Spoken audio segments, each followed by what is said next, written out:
जय श्री कृष्ण। स्वागत है आपका सारथी त्रिशला के साथ। कैसे हैं आप लोग, कैसे हैं घर में सब, ज़रूर बताइएगा। साल का सबसे विशेष त्यौहार कृष्ण जन्माष्टमी। जब बात होती है ना भगवान कृष्ण की, तब बात होती है प्रेम की, सत्य की, धर्म की। तब बात होती है हमारे जीवन में सकारात्मक ऊर्जाओं की। तब बात होती है एक ऐसी शक्ति की जो कभी हमारे साथ हमारे घर में लल्ला यानी कि लड्डू गोपाल के रूप में विराजते हैं, तो कभी वो माखन चोर के रूप में, कभी वो हमारे घर में हमारे सखा के रूप में होते हैं, तो कभी राधा गोविंद के रूप में, कभी वो गिरधारी होते हैं तो कभी द्वारकाधीश होते हैं, कभी वो नाथ द्वारा के रूप में हमारे घर में विराजे जाते हैं, तो कभी वो जगन्नाथ जी के रूप में हमारे हृदय में वास करते हैं। बात मतलब एक ही है, शब्द अलग अलग, नाम भिन्न भिन्न, पर सब कुछ मिलाकर जो सुकून दे जाए वो कृष्ण हैं। बहुत छोटी थी मैं जब मैंने उनकी एक छवि देखी थी। सच कहूँ, कोई ये कहे कि मैंने साक्षात्कार देखा था तो मैं कहूँगी कि हम मनुष्य में इतनी ताकत कहाँ कि हम ईश्वर का साक्षात्कार कर सकें।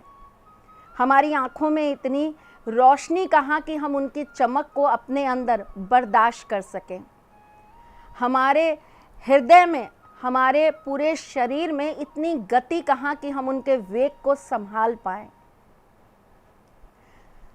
स्वप्न था, हकीकत थी, पता नहीं, पर जो भी था, एक ऐसा स्वरूप था जिसने पीताम्बरी धोती पहनी थी, लाल पटका लगाया था, हाथ में बांसुरियाँ थी और चेहरे पे मंद मुस्कान थी, आँखों में एक चमक थी, और बस उन्हें देखते साथ जो हृदय ने, जो आत्मा ने कहा, वो बस ये था प्रेम। वही शायद एक ऐसी छवि थी जिसे देखकर बस उनका हो जाना, उनमें बस जाना, ये जीवन का एकमात्र लक्ष्य रह गया था। शायद वो पहली दीवानगी थी जिसने उस मूरत पर अपना सब कुछ निछावर कर दिया था। मैं शायद शब्दों में कभी श्री कृष्ण को बता ही नहीं पाऊंगी, जता ही नहीं पाऊंगी।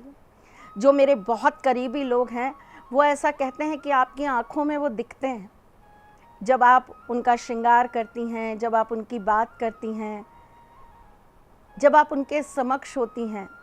कभी आंसू धारा में बहते हैं तो कभी चेहरे की मुस्कान बन जाते हैं, कभी बुरे वक्त में बहुत बड़ा विश्वास होते हैं तो कभी नकारात्मक स्थितियों में भक्ति का साज होते हैं। वो ईश्वर हैं, ईश हैं, शक्ति हैं, क्या है मैं नहीं जानती। मैं बस इतना जानती हूँ, जो भी है आरंभ भी कृष्ण है और अंत भी कृष्ण है, जीवन ही कृष्ण है। तो श्री कृष्ण के पास जो उनकी सबसे प्रियतम चीज़ होती है ना, वो होती है उनकी बांसुरी। वो बांसुरी जिसे उन्होंने राधा जी से जुदा होने पर छोड़ दिया था, हमेशा के लिए त्याग दिया था। वो बांसुरी उनके अधरों पर तब तक थी जब तक राधा जी उनके साथ थी। वो कहते हैं कि ऐसी धुन होती थी जिसे सुनकर पूरा ब्रह्मांड मंत्र मुग्ध हो जाता था। आप इसे वशीकरण कहिए, सम्मोहन कहिए, आकर्षण कहिए, मैं इसे सिर्फ और सिर्फ प्रेम की ध्वनि कहती हूँ। वो बांसुरिया जो प्रेम का प्रतीक है और श्री कृष्ण को बेहद पसंद है। इस जन्माष्टमी पर हम इसी बांसुरिया के अनगिनत उपाय आपको बताने वाले हैं और आप इससे अपने जीवन में आने वाले सकारात्मक परिणाम हमें बताएंगे, कमेंट करेंगे। तो चलिए हम प्रारंभ करते हैं। थोड़ा सा लंबा एपिसोड रहेगा, शांति से, सरलता से, भक्ति भाव से, प्रेम से सुनिएगा और एकदम शांत होकर इन चीज़ों को अपने जीवन में उतारने की कोशिश करिएगा तो देखिएगा ठाकुर जी आपके भी जीवन में परिवर्तन ज़रूर लाएंगे। तो चलें प्रारंभ करें, लेकिन उससे पहले आपको ये बता दूं कि मैं कौन हूँ। मैं आपके एस्ट्रोलॉजर हूँ, वास्तु शास्त्री हूँ, चेहरा भी पढ़ती हूँ, आवाज़ भी पढ़ती हूँ और हाथों की लकीरें भी पढ़ लेती हूँ। चूँकि आपकी सारथी हूँ इसीलिए आपको जीवन का सार देने चली आती हूँ। बात हो रही है बांसुरिया की, तो बात होगी उनके रंगों की।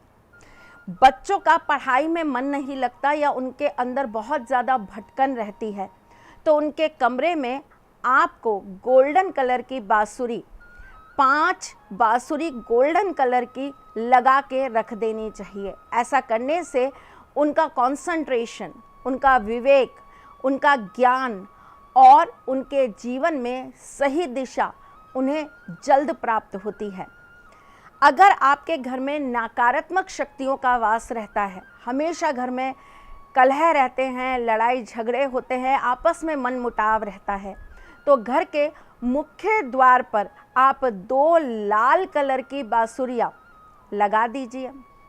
अगर आपके घर में महालक्ष्मी का वास नहीं है, लक्ष्मी जी की कृपा नहीं है, श्री जी आपके यहाँ रह ही नहीं पा रही हैं, तो आपको अपने घर के मंदिर में मोर पंख लगी हुई बांसुरी, कौन से रंग की? गोल्डन कलर की, आपको अपने घर के मंदिर में 2 हमेशा रखनी चाहिए, लाल रंग के धागे से बांधकर। अगर आप पति पत्नी के बीच में संबंध अच्छे नहीं हैं, आपके बीच में बहुत ज़्यादा मनमुटाव है, कलेश है, प्रेम नहीं है, तो आपको अपने बेडरूम के अंदर एक गोल्डन और एक रेड कलर की बांसुरी क्रॉस में लगा देनी चाहिए। नहीं तो आप अपने बेडरूम के गेट पर भी लगा सकते हैं। अगर आपके घर के अंदर बहुत ज़्यादा प्रॉब्लम्स आती रहती हैं, कोई ना कोई बीमारी, कोई ना कोई प्रॉब्लम हमेशा लगी रहती है, तो आपको अपने घर के मुख्य द्वार पर एक हरे रंग की बांसुरी ज़रूर लगा देनी चाहिए।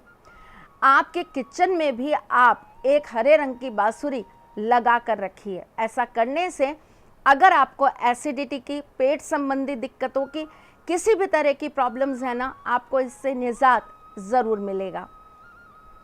अगर आपको बहुत ज़्यादा पीड़ा रहती है पैरों में, आपके पैरों में बहुत ज़्यादा दिक्कतें हैं, आपके बैक में बहुत ज़्यादा प्रॉब्लम होती है, और अगर आपको सर्वाइकल जैसी प्रॉब्लम है, तो आपको शनिवार के दिन एक काले रंग की बांसुरी, अगर ना हो तो आप उसे पेंट कर लीजिएगा, आजकल तो स्प्रे पेंट से बहुत जल्दी पेंट हो जाता है।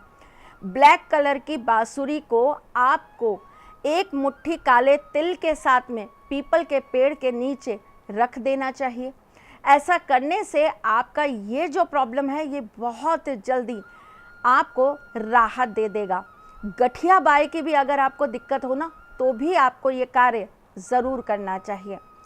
धन संपदा, व्यापार अगर आपका सही नहीं चल रहा, जॉब में बार बार अनस्टेबिलिटी आ रही है, बार बार व्यापार आपका अप डाउन जा रहा है, लोग आपके पैसे ले जा रहे हैं, वापस नहीं दे रहे, माल आपका स्टॉक होके पड़ा हुआ है, आपका सामान बिक नहीं पा रहा, चलता काम रुक जा रहा है, तो जन्माष्टमी की रात्रि में लल्ला के जन्म के बाद आप एक चांदी की बांसुरिया के ऊपर रोली, चंदन और चावल रखकर अपनी तिजोरी में लाल कपड़े के ऊपर स्थापित कर लीजिए, और फिर देखिए कि अगली जन्माष्टमी आते आते आपके घर में कैसे बरकत आने लगती है।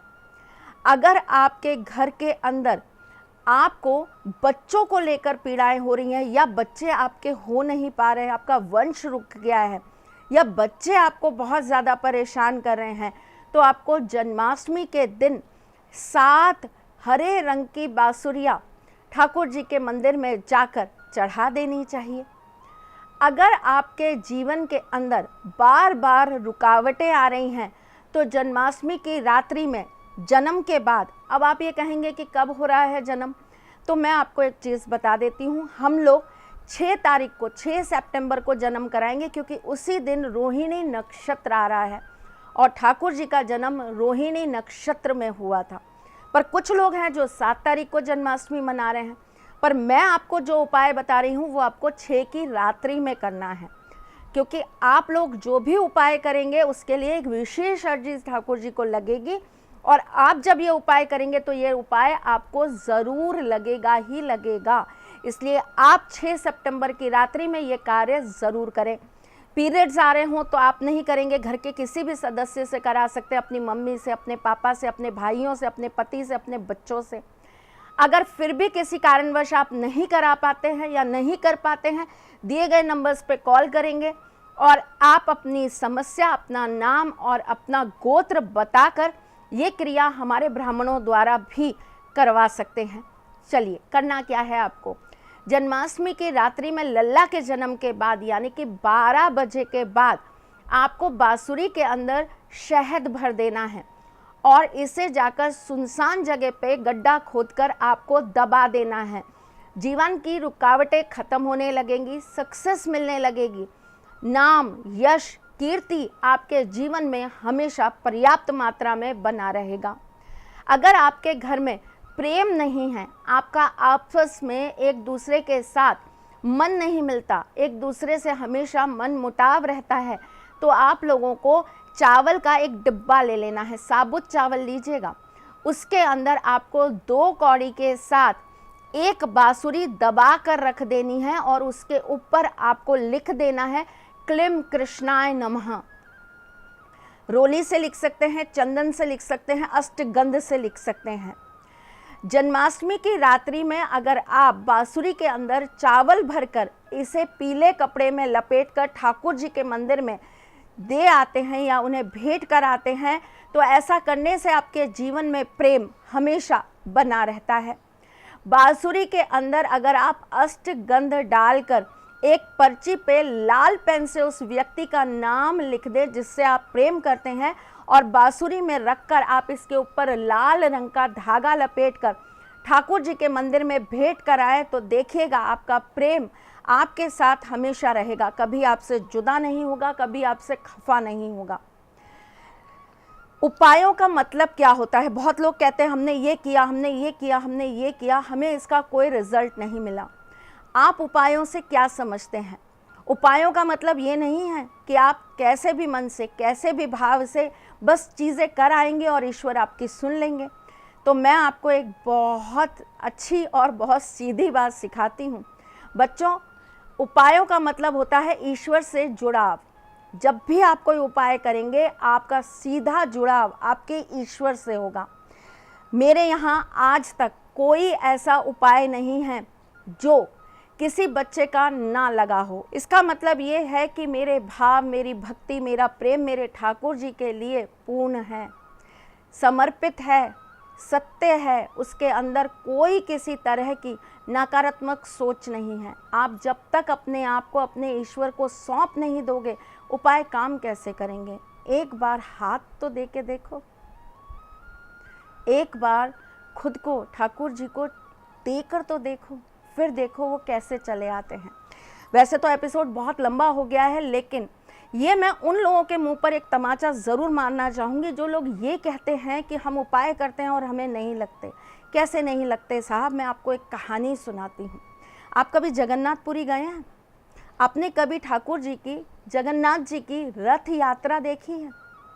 नहीं देखी तो आप कभी उसमें शामिल हुइएगा। जब हमारे ठाकुर जी की यानी कि जगन्नाथ जी की रथ यात्रा चलती है तो वो जाकर अपने मंदिर से एक मज़ार पर रुक जाती है। कितनी अजीब बात है ना। जिस मंदिर के अंदर मुसलमानों का जाना वर्जित है, वहाँ पर ठाकुर जी का रथ रुक जाता है। ऐसा क्यों होता है?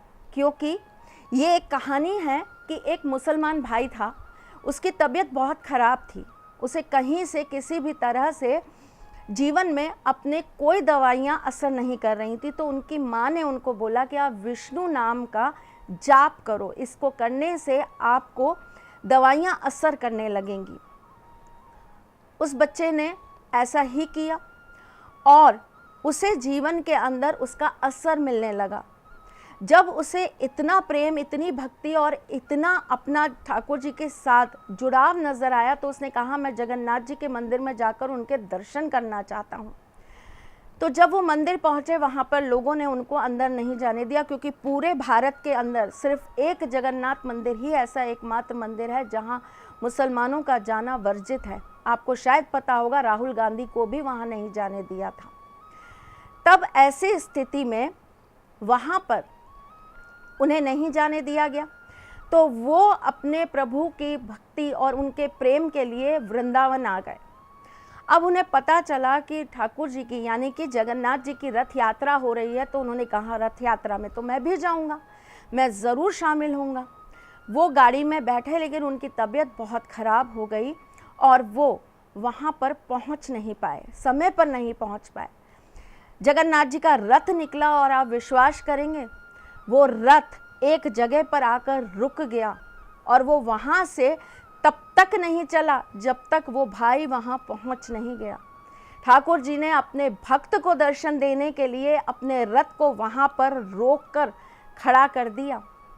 प्रेम, भाव, भक्ति, समर्पण देकर तो देखिए, वो कुछ नहीं देखते। रसखान जी याद है, उन तक को दर्शन दे दिए थे।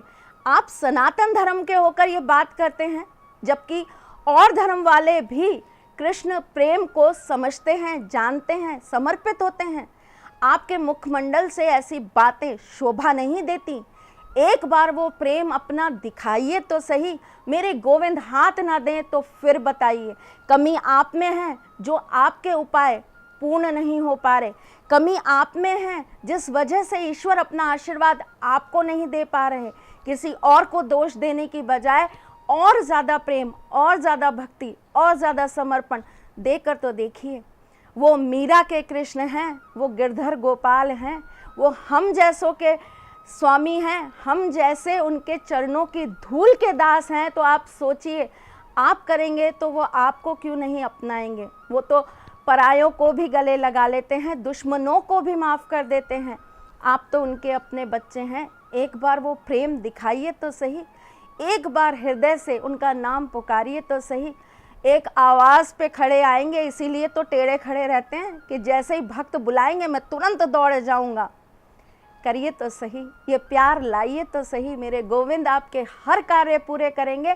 इस जन्माष्टमी पूरे मन से एक बार जोर से ये ज़रूर बोलिएगा, हाथी घोड़ा पाल की और जय कन्हैया लाल की। चलिए जी, फिर आते हैं कुछ नया, कुछ अलग, कुछ अद्भुत लेके। तब तक के लिए मुस्कुराते रहिएगा, रिश्तों में मजबूती बना के रखिएगा, अपने साथी के साथ में जुड़े रहिएगा, प्यार देते रहिएगा, प्यार लेते रहिएगा। ख्याल रखिएगा अपना और उनका जिनसे आप प्यार करते हैं। मैं जल्द आपसे मिलने आऊंगी, तब तक के लिए राधे कृष्णा। सारथी मां त्रिशला ज्योतिष के क्षेत्र में विश्व विख्यात नाम है। ज्योतिष शास्त्र में पीएचडी मां त्रिशला पिछले 22 वर्षों से ज्योतिष की सभी परंपरागत विधाओं के साथ साथ अनेक दुर्लभ गुण विधाओं जैसे परछाई एवं नव्स के अध्ययन से अपनी सटीक भविष्यवाणी और पूर्वानुमान के लिए विख्यात हैं। अपने उपायों द्वारा लाखों लोगों का जीवन संवार चुकी मां त्रिशला लगातार 2016 से ज्योतिष विभूषण अवार्ड प्राप्त कर रही हैं। साल 2018 में उन्हें उत्तराखंड के मुख्यमंत्री त्रिवेंद्र सिंह रावत ने ज्योतिष विभूषण अवार्ड से सम्मानित किया था और साल 2016 में उन्हें राजस्थान में बेस्ट एस्ट्रोलॉजर के अवार्ड से नवाजा जा चुका है।